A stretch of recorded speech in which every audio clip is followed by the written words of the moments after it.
In this movie, we're going to have a look at the truly magnificent 3D camera tracker.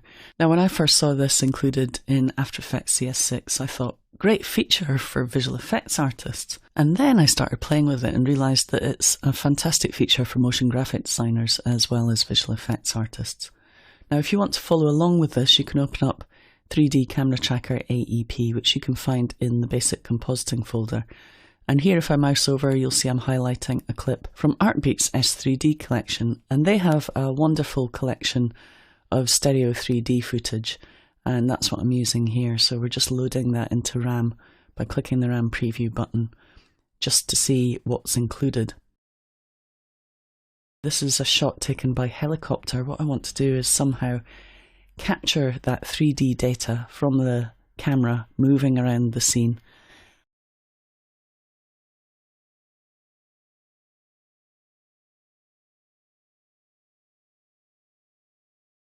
So I want to make it look as if the graphics are tracked into the shot, so they move with the building.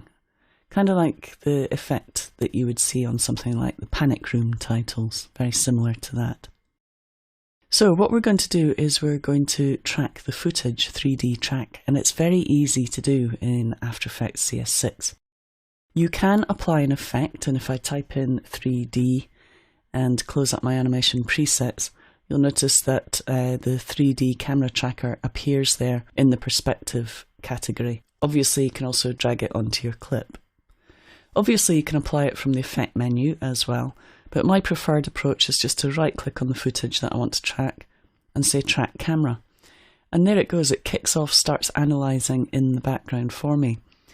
Now, it's going to take a little bit of time to analyse, so why don't you go and make a cup of tea or do whatever you want to do for a couple of minutes. It'll probably take about, I don't know, a minute or two, maybe, to track this. It says time remaining 3 minutes. It's usually a bit quicker than that. Now, I'm going to leave that tracking in the background. Notice that it tracks in the background, so I could go and work on another project or another composition while it's tracking. So I could open up my tracker end comp, for example, and just show you the final result of what we're going to be doing. And the tracker is still computing and working away in the background. Now, at the moment, the info palette is showing my render progress, but if we stop RAM previewing, it will update to tell me the progress with the camera tracker in the other comp. So I'll also get an update of when that's ready for me. So this is what we're going to create. We're going to create this Artbeats logo in 3D tracked into the shot so it looks as if the camera is moving past it. So let's jump back to our other comp and see how it's going.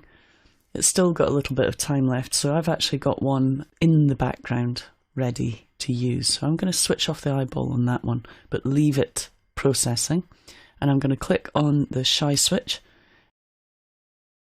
So in here I have another one that I've already tracked, and if I select the camera tracker effect, you'll notice it places all of these crosses over my footage.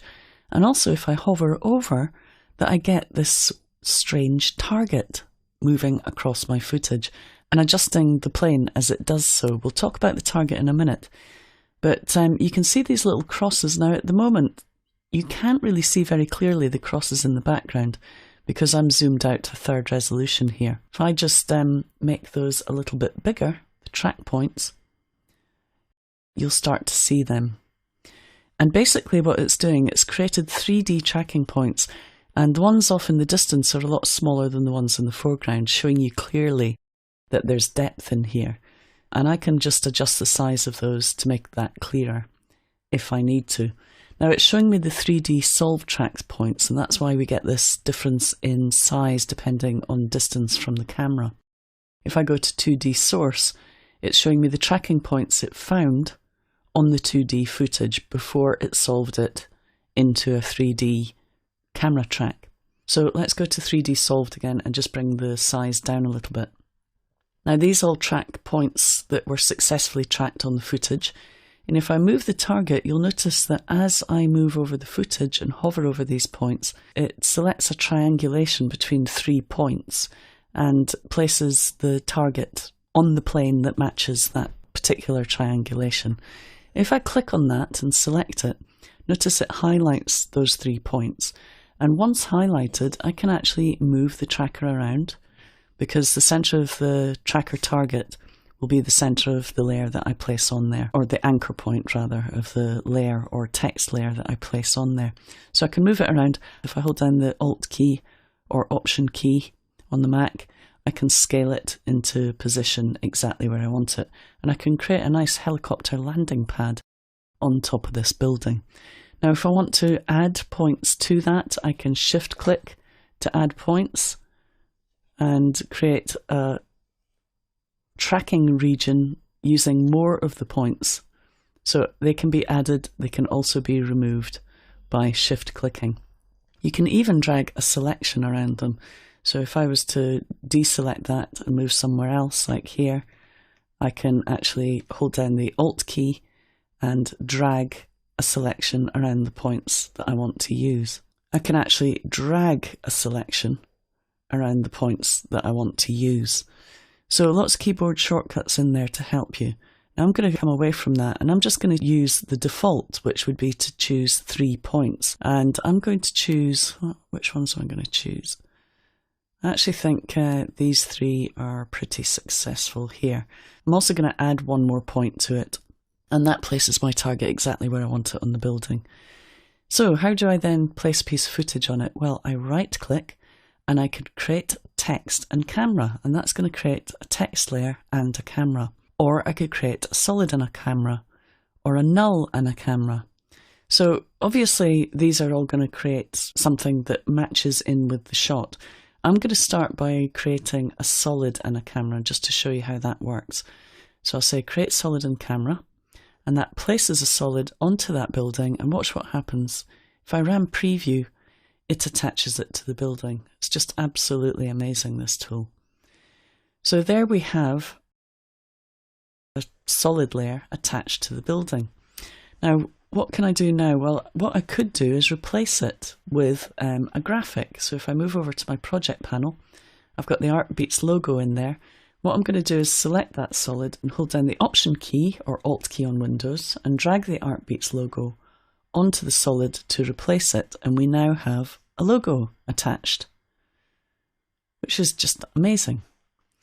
So what I can do now is I can rotate that logo. So first thing I'm going to do is just move my anchor point so it's down at the bottom of the logo here, so that when I rotate it, it rotates around that bottom point. And I'm going to hit R for rotation. Now you can use the values in here if you want to down in the timeline. So I could use the rotation value down here in the timeline, or you can use the values, the axes up here in the composition panel. And I find that they're quite useful because you can take advantage when in 3D of the different axes mode when you're moving around inside that 3D composition. So if I select the rotation tool, for example, and I want to use world axis mode or view axis mode, it can make it easier to reposition that layer. So either is fine. So just make an adjustment till you get it exactly where you want it. And there we have our logo tracked into the shot. So let's scale it down a little bit because it's a little bit too big at the moment. And what I want to do is I want to get it lit as well, lit nicely and casting shadows. So what we're going to do is go back into the effect. So select the effect again. I'm going to double click it to open it up here so we can see what we're doing. Now I could have done this at the same time that I did the text and made sure I had exactly the same target area, but I'm not going to worry too much about that at the moment. I'm just going to reselect some of these points. So let's just select one of those planes. Let's move ahead a little bit. And I think it was one of these that we selected. I can always add, as I said, a few points to that, making sure that's not the wrong one. Okay. So once I have the plane where I want it, let's just add one more to that. Again, I can right click on it and access the menu. So as I said earlier on, what I really should have done is created the solid, and then with the plane still active, created a shadow catcher. Notice that you also have options for creating multiple text layers, solids and nulls, which is really handy if you want to attach multiple objects to the points that you've selected. And it will count how many you've selected. So I have 8 points selected, So it's offering to add 8 items. So we're going to say create shadow catcher and light, and that creates a shadow catcher layer for us. Now you have to be careful. At the moment I'm in fast draft mode because I've been working in ray traced 3D. Now what I really recommend is either go to final quality, okay, but if we're in ray traced 3D, that's going to take a little bit of time to render. You'll notice that the layer disappears when we do that. What I recommend doing is actually switching to classic 3D while we're working with the 3D tracker. And we'll come back to ray trace 3D later to add 3D extrusion to our object. Now you'll notice something strange has happened. My layer's virtually disappeared and the object behind it has disappeared. And that's because, as a default, the shadow catcher, if we double hit the A key to set the material options, is set to only accept shadows. Now if I put that back on to off, it will switch it off, and if I put it on to on, it will accept shadows. And quite often I switch that on just to get my shadows in the right place and figure out what's going on. Now the other thing is, the Artbeats logo, because of the light shining on it, has gone very, very dark indeed.